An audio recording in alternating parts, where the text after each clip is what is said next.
মাশাআল্লাহ, কেকটা দেখতে অনেক সুন্দর হয়েছিল। আসসালামু আলাইকুম এভরিওয়ান।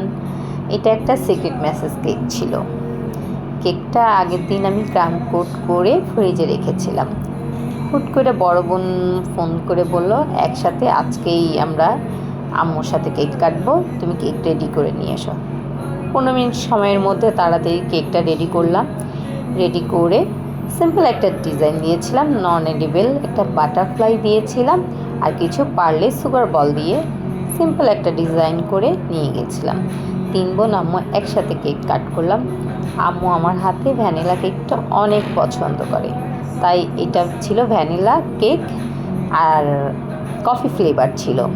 একসাথে কেকটা কাট করার পরে আরেকটা কেক কাট করেছিলাম 3 বোন মিলে। ছবিতে যেই পোস্ট দেওয়া ছিল 3 বোন মিলে একই পোস্ট দিয়ে তারপরে গিয়ে একসাথে চকলেট ফ্লেভারে কেক ছিল এটা। আমার 2 বোন, মায়ের কোনো অংশ কম না। সবাই দোয়া করবেন। আল্লাহ হাফেজ।